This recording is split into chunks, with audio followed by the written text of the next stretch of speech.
वज़ीर-ए-आज़म इमरान खान आज एक रोज़ा दौरे पर लाहौर आएंगे। वज़ीर-ए-आज़म से गवर्नर और वज़ीर-ए-आला पंजाब मुलाकात करेंगे। वज़ीर-ए-आला सूबे के अहम उमूर बारे वज़ीर-ए-आज़म को ब्रीफ करेंगे। वज़ीर-ए-आज़म सेंट्रल बिजनेस डिस्ट्रिक्ट का भी दौरा करेंगे। स्पेशल इकनॉमिक जोन्स बारे भी इजलास की सदारत करेंगे।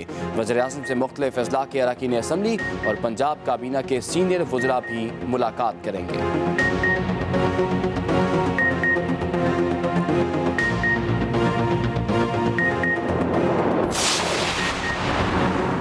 मुल्क भर में कोरोना के पै दर पे वार जारी। 24 घंटों में मजीद 30 अफराद दम तोड़ गए। 8183 नए मरीज रिपोर्ट।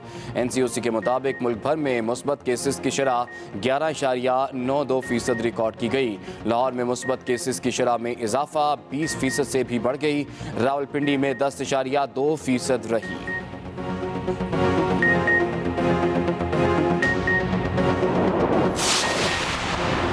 जमात इस्लामी का कराची में धरना खत्म करने का ऐलान। बल्दियाती निज़ाम पर जमात इस्लामी और सिंध हुकूमत में मुआहिदा तय पा गया। अमीर जमात इस्लामी हाफिज नईमुर रहमान कहते हैं आज शहर कायद में 5 मकामात पर धरने मनसूख कर दिए। वज़ीर बल्दियात सिंध ने कहा कि सूबाई हुकूमत बल्दियाती कानून में तरामीम करेगी।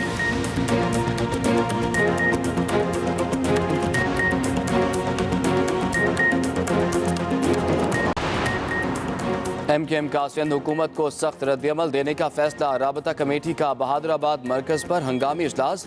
पुलिस तशद्दुद और कार्रवाई के मामले पर मुशावरत। एहतजाज का दायरा बढ़ाने और हिकमत अमली तब्दील करने पर गौर। कल सिंध हुकूमत के खिलाफ बड़ा एहतजाज किया जाएगा।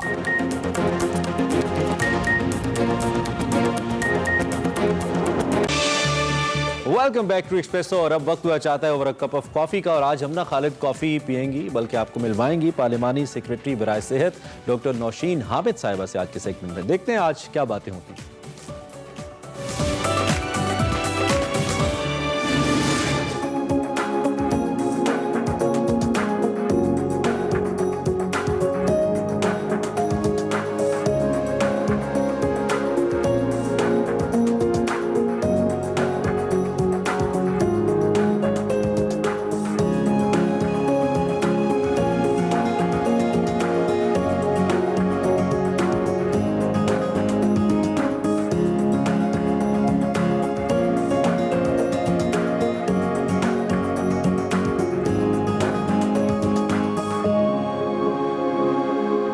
अस्सलाम वालेकुम। Over a cup of coffee में मैं हूं आपकी होस्ट हमना खालिद और आज हमारे साथ हैं parliamentary secretary for the ministry of national health. अस्सलाम वालेकुम। कैसे हैं? वालेकुम अस्सलाम। आप डॉक्टर नौशीन हामिद। जब मैं पढ़ रही थी ना तो मैंने कहा यार डॉक्टर और पॉलिटिशियन, किस तरह से आपने स्ट्रगल की और जंप किया एज एन पॉलिटिशियन? देखिए जी, मैं एक्चुअली मेरी शादी हुई एक पॉलिटिकल फैमिली में। अच्छा।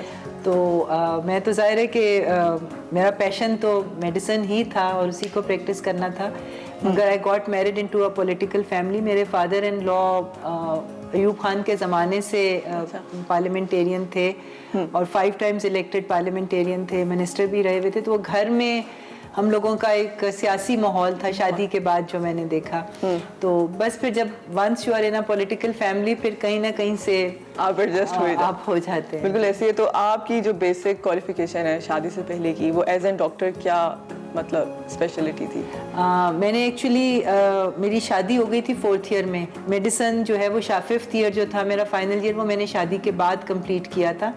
मगर चूँकि आई got married into a political family और वहाँ पे इतना माहौल नहीं था कि मैं अपने प्रोफेशन को फॉलो कर सकती और फिर ग्रेजुअली बच्चों के साथ इन्वॉल्व हो गई। मगर जब मेरे बच्चे इतने बड़े हो गए कि उनकी स्कूलिंग ख़त्म हो गई तो उसके बाद फिर मैंने इमरान खान साहब की पार्टी ज्वाइन की। PTI ही क्यों ने आपने चूज़ की रादर देन बाकी पार्टीज? जब इमरान खान साहब जब 2009 में मैंने उनको क्लोजली वॉच किया और उनको देखा और उनकी बातें सुनी, उनके विजन को ऑब्जर्व किया, तो मुझे ऐसे लगा कि अगर मैं उनकी पार्टी का हिस्सा बनूंगी तो शायद मैं एक नेशनल सर्विस कर सकूं, क्योंकि जो उनका विजन है कि इस मुल्क को तब्दीली की ज़रूरत है, इस निज़ाम को एक तब्दीली की ज़रूरत है, तो वो हम सब समझते हैं कि अगर हम अपने बच्चों को एक बेहतर मुस्तकबिल देना चाहते हैं तो हमें इस निज़ाम को तब्दील करना पड़ेगा। और उनकी उस विजन की वजह से मैं 2009 से लेके आज तक उनके साथ। तो अगर मैं आपसे पूछूं 2009 से अब तक की आपकी स्ट्रगल पॉलिटिक्स ज्वाइन करने में, फैमिली बैकग्राउंड की सारी सपोर्ट, तो वो किस तरह से थी? जी ज़ाहिर है, चूँकि पॉलिटिकल फैमिली में मैं ब्याही गई थी, वहाँ पे माहौल ही सियासत का था, तो मुझे कोई इतनी रेजिस्टेंस नहीं फेस करनी पड़ी। और बिल्कुल जो स्ट्रगल था खान साहब का, जो हम लोगों ने एक धरनों से सिलसिला शुरू हुआ, वज़ीरिस्तान का मार्च हुआ, जो खान साहब ने डिफरेंट लॉकडाउन्स करवाए, जो प्रोटेस्ट वगैरह, जो फिर पूरी एक सियासी जद्दोजहद का हिस्सा था, उसमें हम लोग सब उनके साथ थे। और इस पूरे प्रोसेस से गुजर के फिर इस मरहले पे पहुंचे कि आज अल्हम्दुलिल्लाह खान साहब जो हैं वो वज़ीर आज़म हैं। अच्छा, अगर मैं आपसे कोविड से रिलेटेड एक क्वेश्चन पूछूं, जब कोविड आया उसके दौर में, उस दौरानिया में जो 2-3 साल, वो टफ टाइम आपने किस तरह से रेजिस्ट किया? देखिए जी, कोविड में समझती हूँ कि ना सिर्फ पाकिस्तान बल्कि पूरी दुनिया के लिए एक बहुत बड़ा चैलेंज था। और बिल्कुल हमारी ख़ास तौर पे हमारा मुल्क जो कि एक मिडिल इनकम कंट्री में आता है, उसके लिए ख़ास तौर पे एक बहुत बड़ा चैलेंज था, क्योंकि हमने एक तरफ अपने हॉस्पिटल्स की कैपेसिटी को बढ़ाना था और दूसरी तरफ हमने वैक्सीनेशन जो है वो इंश्योर करनी थी कि लोगों तक पहुँचे। और ये इस प्रेजेंट गवर्नमेंट की मैं समझती हूँ कि बहुत बड़ी अचीवमेंट है कि इतने करोड़ों वैक्सीनेशन, जो अब तकरीबन हम 17 करोड़ से ज़्यादा लोगों को वैक्सीनेशन मतलब डोजेस प्रोवाइड कर चुके हैं। और NCOC को, जिसको असद उमर साहब हेड कर रहे थे, उनका एक्सपीरियंस था। तो इन लोगों ने मिल के जिस तरह इस टीम ने कोविड को हैंडल किया है, वो आपके सामने है कि पूरी दुनिया आज उसको अप्रिशिएट करती है कि पाकिस्तान ने जो कोविड हैंडलिंग थी, it is one of the best in the world. कि ना सिर्फ हमने डिजीज़ को कंट्रोल किया, लोगों को वैक्सीनेट किया, बल्कि हमने अपनी इकोनॉमी को भी बचाया। बिल्कुल ऐसे। अब तो मेरे ख्याल में एक 5वीं लहर आ रही है, तो एज गवर्नमेंट सेक्टर में आप लोगों की कौन सी प्लानिंग्स या एफर्ट्स चल रही हैं रिगार्डेड कोविड? देखिए, अब तजर्बे के साथ, चूँकि पहले 4 वेव्स में से हम गुजर चुके हुए हैं, तो बहुत कुछ हमने उन 4 वेव्स में से सीखा है। अब हमें ये पता है कि हमने किन किन सेक्टर्स पे, किन किन SOPs पे काम करना है। तो हम जिंदगी को क्लोज किए बगैर, हम लोग रोज़मर्रा की एक्टिविटीज़ को रोके बगैर भी हम लोग कोविड को कंट्रोल कर सकते हैं। और इसमें जो हमने ऑब्जर्व किया था इंटरनेशनली, जो कि साउथ अफ्रीका और UK में ये पहले आई थी, तो वहाँ यही देखा गया था कि ये जब ये शुरू हुआ तो 4 से 6 हफ्ते तक इसने पीक किया और उसके बाद फिर वहाँ पे डिक्लाइन शुरू हो गया था। तो वही पैटर्न जो है वो पाकिस्तान में भी फॉर्चुनेटली वही पैटर्न फॉलो हुआ है। कराची में चूँकि पहले शुरू हुई थी और कराची के चूँकि 4 से 6 हफ्ते का टाइम पीरियड गुजर चुका हुआ है, उसके राइज को तो कराची में अब अल्हम्दुलिल्लाह 2 दिन से हम देख रहे हैं कि डिक्लाइन शुरू हो गया है, यानी पीक पे से हम गुजर चुके हैं। लाहौर, पेशावर वगैरह थोड़ा सा इससे 1-2 हफ्ते पीछे थे, तो हम एक्सपेक्ट ये कर रहे हैं कि इंशाल्लाह ताला आने वाले 1-2 हफ्तों में लाहौर और पेशावर और दूसरे जो इजला जिसमें इस वक्त ज़्यादा है, वहाँ पर भी ये पीक नीचे आनी शुरू हो जाएगी। तो इसलिए मैं कॉन्फिडेंस से कह सकती हूँ कि अब हम कोविड की डाउनवर्ड ट्रेंड की तरफ है इंशाल्लाह ताला, और आने वाले हफ्ते 10 दिन में बहुत बेहतरी सिचुएशन में हो जाएगी। चलिए, बिल्कुल ऐसे ही है इंशाल्लाह। और अगर मैं आपसे ये पूछूं रिगार्डेड मिनिस्ट्री ऑफ हेल्थ, आपके जो बेसिक फील्ड्स हैं और वो कौन सी है कोविड के अलावा?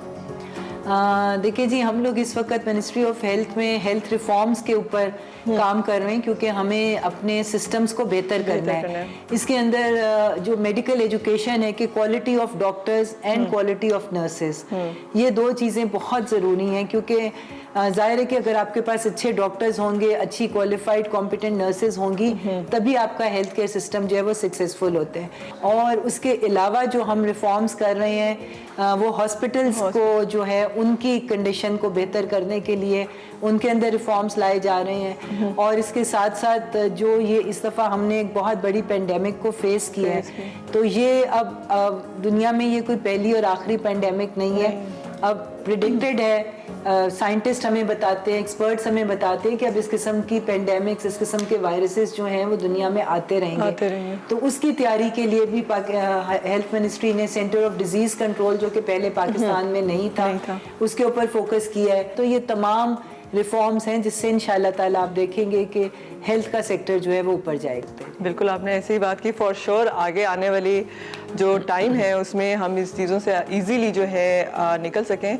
और लास्ट में अगर मैं आपसे ये पूछूं कि लाइटर मोड पे कि इतनी टफ रूटीन में आप अपनी फैमिली को किस तरह से मैनेज करती हैं, किस तरह से टाइम देती हैं? देखिए, एक तो ये फॉर्चुनेटली के बच्चे जो हैं वो अब बड़े हो चुके हुए हैं और वो इंडिपेंडेंट हैं। अब वो मेरे ऊपर उस तरह से डिपेंडेंट नहीं है कि मेरी प्रेजेंस हो, मगर मैं वीकेंड जो है वो अपने बच्चों के साथ ही, फैमिली के साथ, हस्बैंड के साथ, तो वीकेंड जो है वो मैं हमेशा फैमिली के साथ गुजारती हूँ। वर्किंग डेज में मैं ऑफिस में होती हूँ। चलें, बिल्कुल ऐसा ही है। अब थोड़ा सा हम जाएंगे लाइटर मोड की तरफ। एक रैपिड फायर होगा, जी। कॉफ़ी होगी, गपशप होगा और कुछ आपसे क्वेश्चंस पूछूंगी, आपने आंसर देने होंगे। जी ठीक है। चलिए।